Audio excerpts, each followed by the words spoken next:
안녕하세요. 저는 오늘 폭증하는 카카오톡 트래픽에 대처하는 방법에 대해 발표하게 될 카카오톡 메시징 파트의 토모라고 합니다.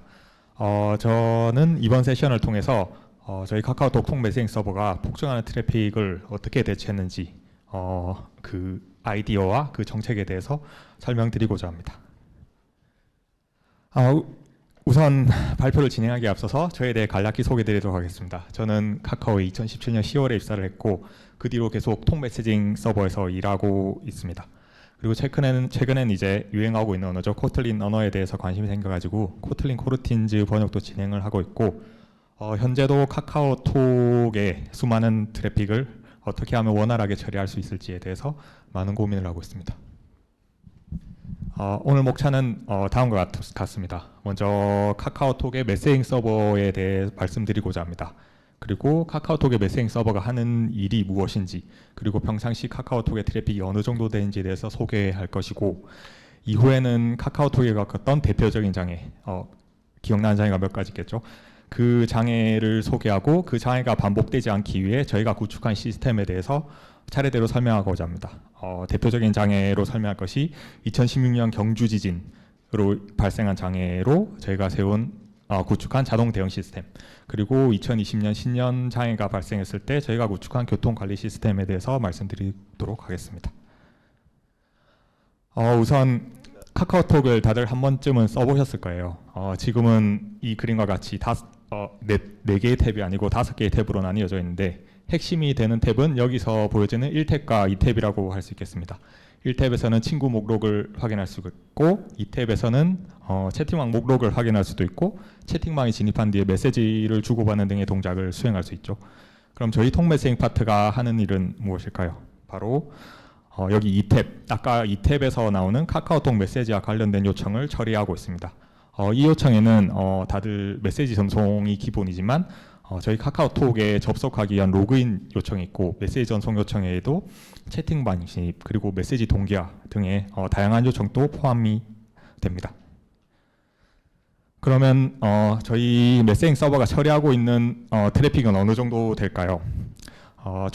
저희 메시징 서버가 처리하고 있는 트래픽은 평상시 낮 최고 트래픽이 한 62만 건 초당, 그리고 메시지 전송을만 따지면 이제 초당 최대 45,000건 정도가 됩니다. 그런데 평상시에는 이 정도의 트래픽은 문제없이 잘 처리하고 있습니다. 하지만 이렇게 평화로운 나날만 지속되면 참 좋겠죠. 하지만 트래픽이 항상 일상처럼 평온한 것은 아닙니다.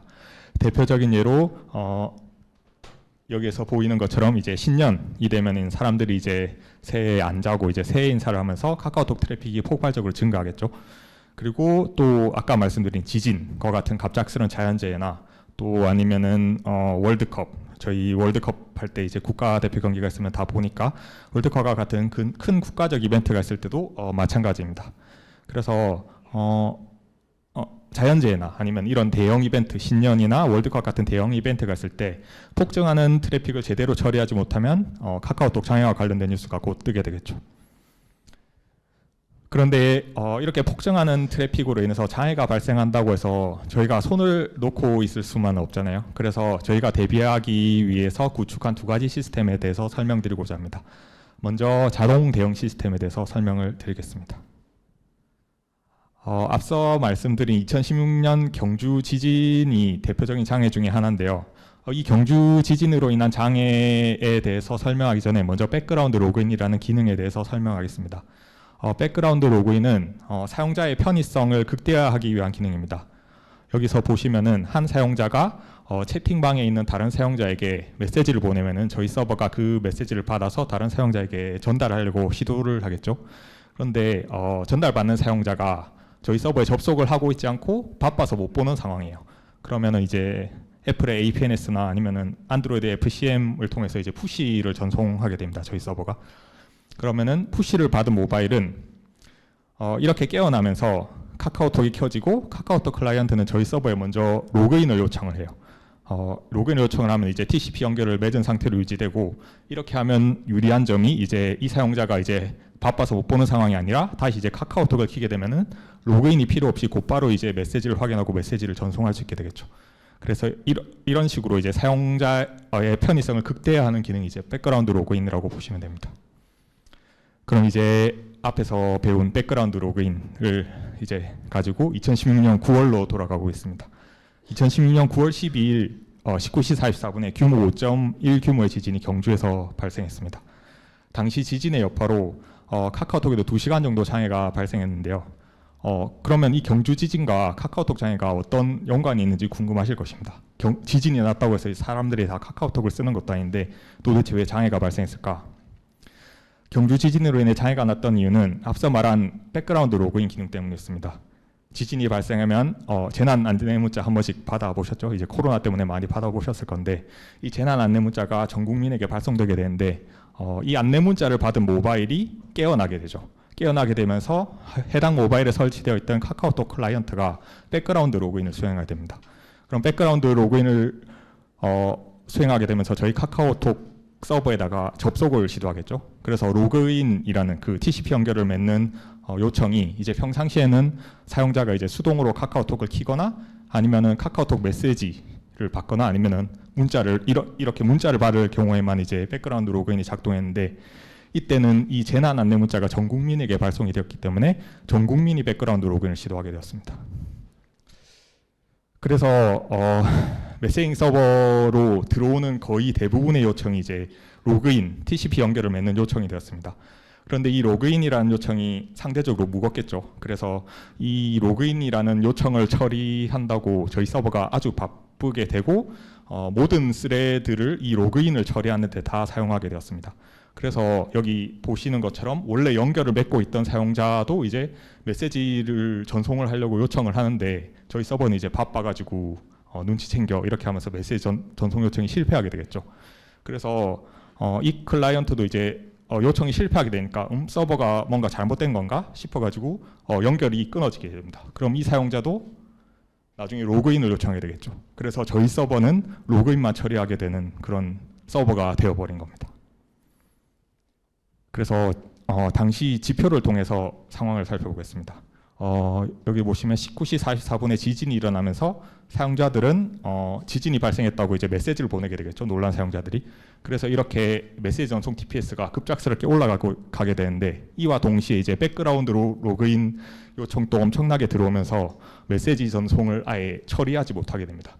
그래서 아래를 보시면 이제 처리 시간이 급격하게 늘어난 것을 볼 수 있고 위를 보시면 이제 TPS도 엄청 낮아진 걸로 봐서 서버가 이제 로그인 요청만 처리하고 메시지 전송은 제대로 처리하지 못하는 것을 볼 수 있게 됩니다. 그래서 당시 장애 시간은 이제 1시간 반 정도였고 1시간 반 뒤에 저희가 여러 가지 조치를 함으로써 이제 트래픽이 안정화되고 그때서야 이제 카카오톡 서버가 정상적으로 서비스를 할 수 있게 되었습니다.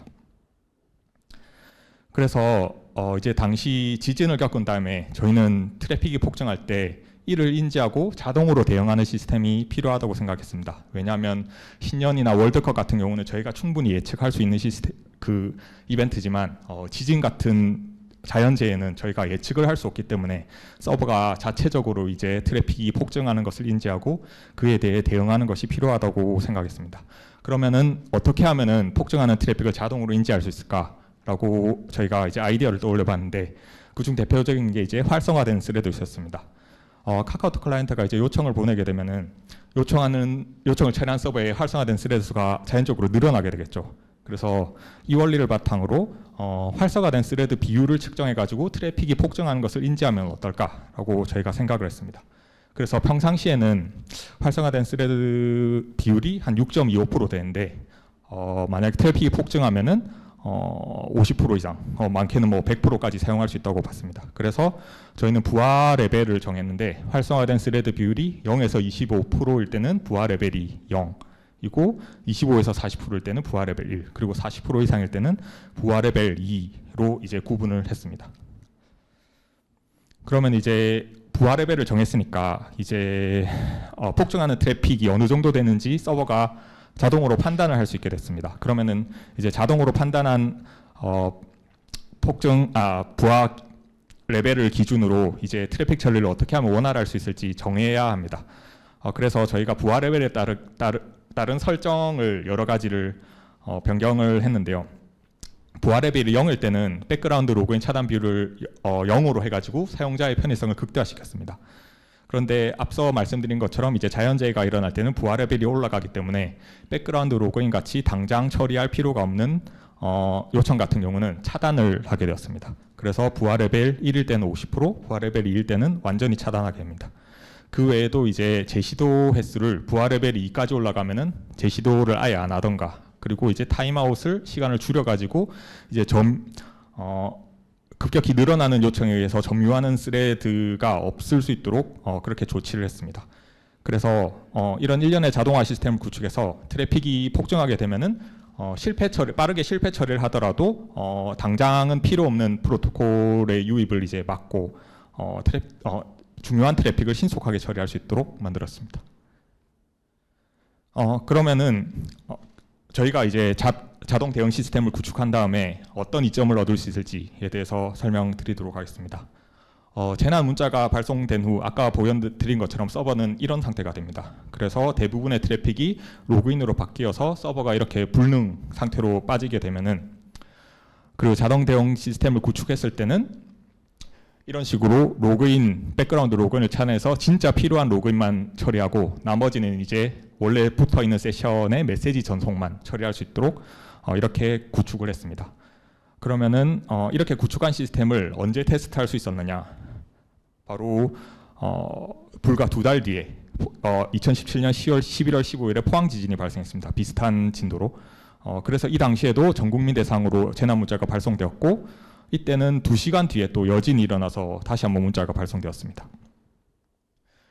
그러면 포항 지진이 일어났을 당시의 지표를 보겠습니다. 아까 경주 지진과 달리 지표가 엄청 깔끔하죠. 지진이 일어나기 전에는 여기 보시는 것처럼 초록색이 이제 로그인 지표고 빨간색이 백그라운드 로그인 지표인데 대부분이 이제 백그라운드 로그인 지표입니다. 그리고 이제 2시 30분에 지진이 발생한 다음에 로그인 지표가 급격하게 올라가게 됐죠. 이제 사람들이 재난 문자를 받고 백그라운드 로그인을 시도하니까 로그인 트래픽이 엄청나게 올라가게 됩니다. 하지만 이때 저희가 구축한 자동 대응 시스템으로 백그라운드 로그인을 차단하게 되자 백그라운드 로그인 비율도 이렇게 감소하게 되었습니다. 그리고 이제 저희 자동 대응 시스템의 기준이 된 활성화된 스레드 수도 이렇게 지진이 발생했을 때 급격히 늘어나는 것을 관찰할 수 있고요. 그러면 앞서 경주 지진에서는 메시지 전송을 제대로 못했었는데 포항 지진이 일어났을 때는 사람들이 지진이 발생한 다음에 이게 뭐야? 막 궁금해하면서 서로 카톡을 보내겠죠. 그래서 메시지 전송이 이렇게 급격하게 올라갔지만 경주 지진과 달리 트래픽이 늘어나도 메시지 전송을 원활하게 처리한 것을 볼 수 있습니다. 시간대별로 보면 다음과 같습니다. 지진 직전에는 백그라운드 로그인 비율이 85% 정도였는데 이제 재난 문자가 발송되고 백그라운드 비율이 점점 더 올라가게 됩니다. 그래서 피크를 찍었을 때 96%까지 올라가게 되고요. 그럼 저희 서버의 대부분의 요청이 이제 로그인이 되기 때문에 메시지 처리도 33.9K를 처리하다가 약간 준 31.4K라는 지표를 보여준 것을 알 수 있죠. 그리고 이제 저희 자동 대응 시스템이 백그라운드 로그인을 차단하기 시작하자 다시 메시지 처리량이 회복된 것을 알 수 있고 지진이 발생한 뒤 2분 뒤에는 157.9K까지 거뜬하게 이제 처리할 수 있음을 알 수 있습니다. 다음으로 저희가 구축한 시스템은 교통관리 시스템입니다. 교통관리 시스템 구축한 계기는 2020년 1월 1일에 일어난 신년장이었습니다. 당시에 2020년을 맞이하기 전에 저희가 새로운 시스템을 구축했는데요. 카카오톡에는 이제 새로운 기능이 항상 추가되고 그것을 위해서 뭔가 시스템을 구축해야 되니까 2019년에 새로운 시스템을 도입을 하게 됐습니다. 그리고 이것에 대해서 별 걱정을 하지 않다가 2020년 1월 1일에 신년장애를 맞이하게 되었는데요. 자정이 되는 순간 사람들이 이제 새해 축하 인사를 하면서 카카오톡 트래픽이 늘어나겠죠. 그래서 저희는 2019년에는 원활하게 돌아갔어요. 2019년처럼 이제 장애가 안 일어날 줄 알았는데 갑자기 장애가 발생했습니다. 그래서 지표를 확인해 보니 새로 구축한 시스템에서 원래 응답 시간이 10ms 정도였는데 갑자기 이제 자정이 되면서 600ms까지 올라갔어요. 그래서 이 시스템에 이제 장애가 발생하면서 전체 서버군으로 이제 장애가 퍼지게 되었습니다. 그 결과 이제 클라이언트의 요청에 타임아웃이 발생하게 되고 타임아웃이 발생한 클라이언트는 이제 연결을 끊기 시작합니다. 그래서 원래 새해를 맞이하기 전에 붙어 있는 세션의 50% 정도가 자동으로 떨어져 나가게 됐습니다. 그러면은 사람들이 이제 새해에는 깨어 있잖아요. 이게 백그라운드 로그인이 아닙니다. 사람들이 새해에는 이제 깨어나가지고 깬 상태로 이제 서로 새해 축하 메시지를 보내게 됩니다. 그래서 이거는 백그라운드 로그인이 아니라서 저희가 막을 수 있는 방법이 없었어요, 당시에는. 그래서 아까 구축한 자동 대응 시스템으로는 이 들어오는 트래픽을 막을 수가 없었습니다.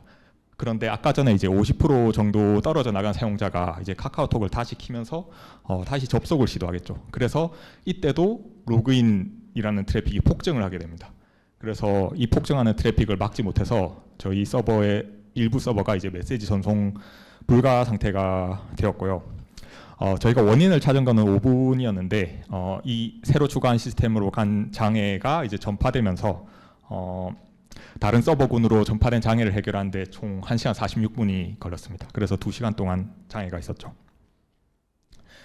그러면은 앞에서 구축한 이제 자동 대응 시스템만으로는 해결이 안 된다는 것을 저희가 알았습니다. 그래서 2020년 신년 장애를 겪은 뒤에 어떻게 하면 요청이 몰릴 경우에 장애가 일어나는 것을 막을 수 있을지 고민을 했습니다. 장애 원인은 아까 로그인 요청이 상대적으로 무겁다고 그랬는데 상대적으로 무거운 요청인 로그인 트래픽이 그대로 유입된 것입니다. 그러면 이제 경주 지진 때와 달리 백그라운드 로그인이 아니고 사람들이 이제 직접 로그인을 요청하기 때문에 이것을 막을 수 있는 방법도 이제 저희가 고려를 해야 했습니다.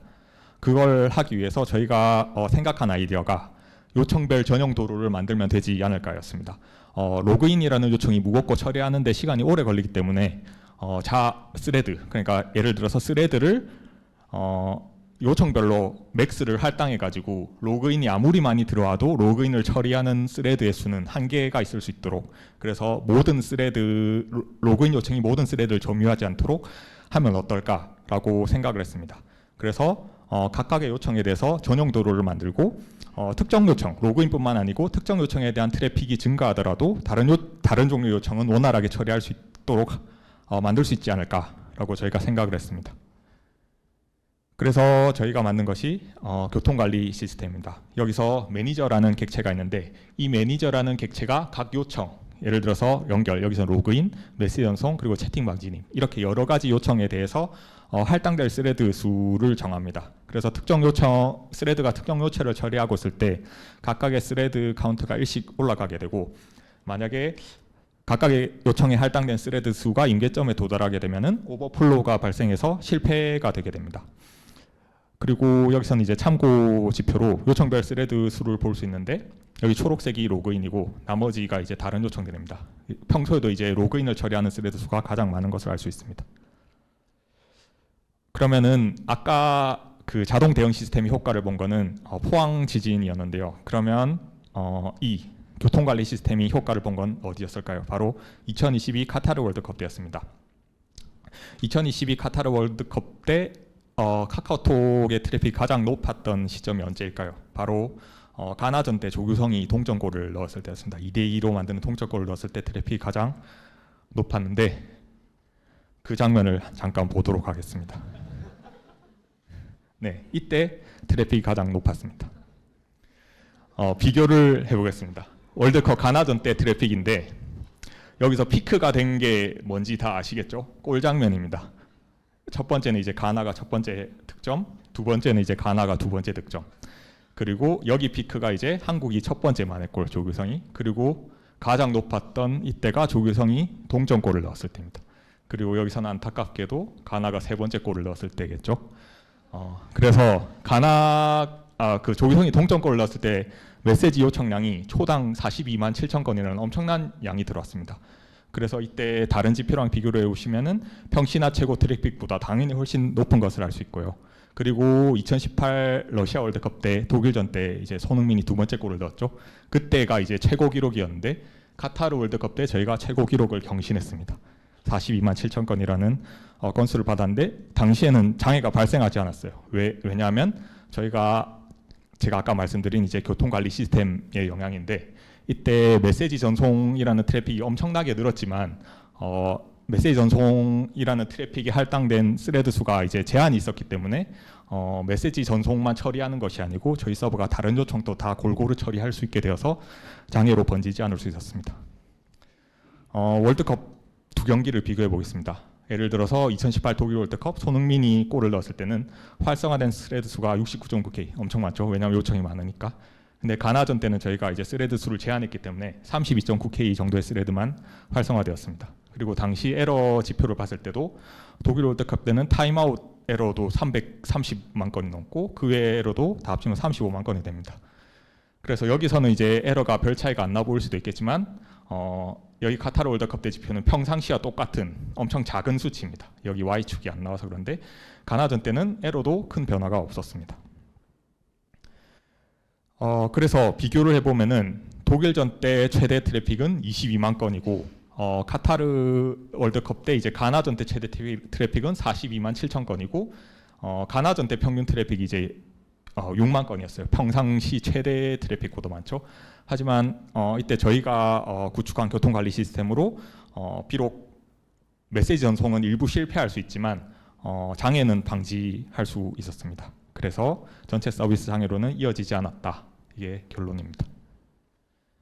그러면은 마무리를 하겠습니다. 트래픽을 처리하는 두 가지 시스템을 통해 얻은 교훈은 먼저 당장에 필요한 트래픽만 처리하는 것이 중요합니다. 예를 들어서 백그라운드 로그인 같이 나중에 처리해야 해도 되는 트래픽 같은 경우는 당장 처리하지 말고 우선 필요한 트래픽부터 처리해서 장애로 이어지는 것이 장애로 이어지는 걸 막는 것이 중요하다가 첫 번째고, 그리고 이제 교통 관리 시스템의 교훈은 이제 자원을 이제 요청별로 배분해서 특정 요청이 점유하지 않게 해야 됩니다. 예를 들어서 뭐 로그인이든지 메시지 전송이든지 특정 요청만 처리하게 되면 서버가 이제 바보가 되기 때문에 한 가지 요청만 처리하지 않을 수 있도록 해야 됩니다. 그리고 여기서 소개한 건 이제 두 가지 시스템이었지만 아직도 저희 통메시징 서버가 트래픽을 처리할 수 있는 트래픽을 개선할 수 있는 트래픽 처리를 개선할 수 있는 여지는 많이 남아 있습니다. 여기서 서버의 아키텍처를 말씀드릴 수는 없지만 이제 아키텍처 구조를 개선하든지 그런 방법으로 더 많은 트래픽을 원활하게 처리할 수 있겠죠. 여기서 이제 발표를 마치고 마지막으로 드리고 싶은 말씀은 저희 통메시징 파트는 어떻게 하면 트래픽을 안정적으로 잘 처리할 수 있을지 항상 고민하고 있고 장애 없는 카카오톡을 만들기 위해서 항상 노력하고 있다는 것입니다. 네, 감사합니다.